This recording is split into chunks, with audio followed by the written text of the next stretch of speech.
인천 상륙 작전 이후에 남쪽에서 북쪽으로 올라가지 못한 군인들이 있어요. 근데 이 군인들이 돌아가지를 못하니까 산으로 올라간 거예요.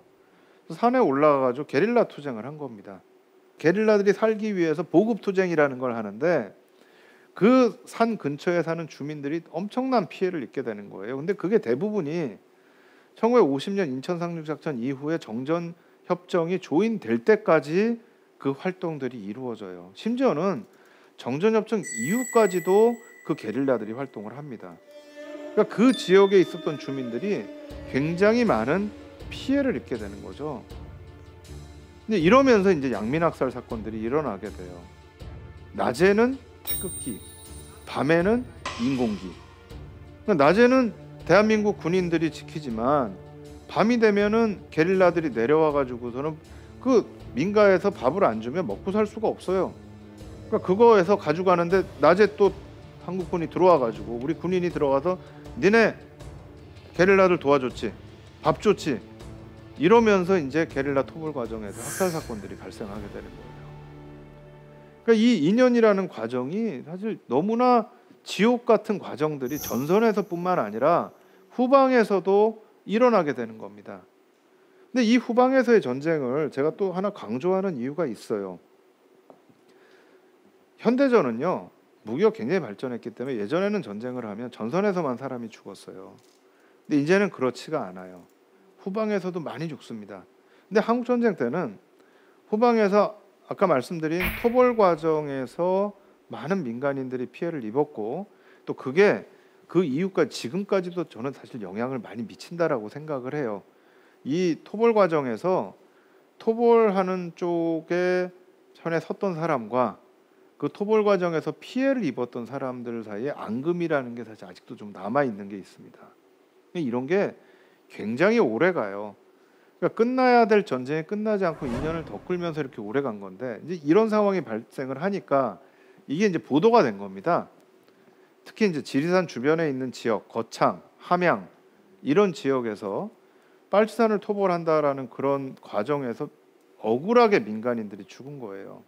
문제는 이제 특히 여성, 노인, 아이들까지도 집단으로 학살당하는 일이 발생을 해요. 그러니까 이제 국회에서 문제 제기가 된 거예요. 그 당시 국회는 부산으로 내려왔습니다. 피난 수도라고 해서 부산에 국회 정부가 다 있었어요. 조사를 합니다. 조사를 하니까 문제가 발생이 된 거예요.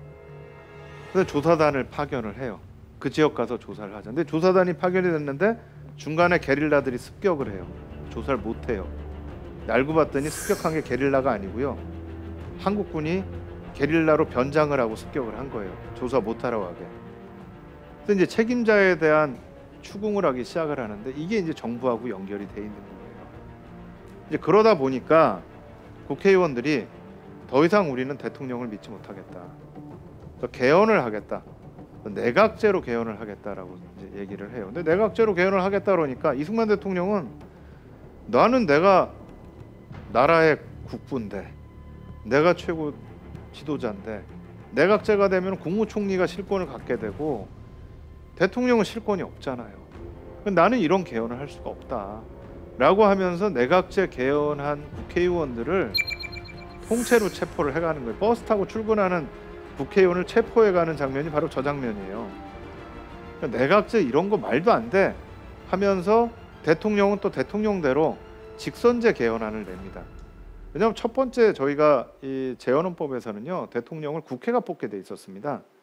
근데 이게 이제 사실 처음에 미군정이 헌법 초안을 만들면서 대통령제라는 게 의원 내각제보다는 더 적합할 수 있지만 대통령 일인한테 너무 권력이 집중이 되면 이걸 견제할 수 있는 게 필요하다. 근데 만약에 국회에서 대통령을 뽑게 되면 국회가 대통령을 견제할 수 있는 부분들이 생긴다라고 생각을 한 거예요. 이제 국회에서 대통령을 뽑는 제도를 해놨는데 이제 이런 사건들이 거창 양민학살 사건 같은 게 일어나기 시작하니까 국회가 대통령을 신뢰하지 않는 거예요. 그러니까 우리는 더 이상 이승만을 뽑지 않겠다, 내각제로 바꾸겠다. 그럼 이제 이거 그대로 두면 이승만 대통령은 더 이상 대통령이 안 되는 거예요. 그러니까 헌법을 바꾸자고 개헌안을 냅니다. 그러니까 개헌안이 두 개가 된 거예요. 국회의원들은 의원 내각제로 가겠다고 해서 의원 내각제 개헌안을 낸 거고, 대통령은 국회에서 대통령을 뽑는 걸 국민이 직접 뽑게하겠다.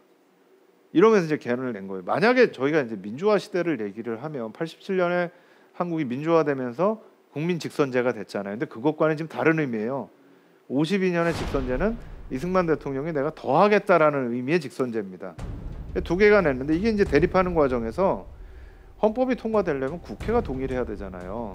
근데 이승만 대통령 안을 동의를 안 하는 거예요. 그러니까 국회의원들을 국제간첩단 사건이라는 데다가 엮어가지고 출근하는 버스를 그냥 통째로 끌고 가버린 거예요.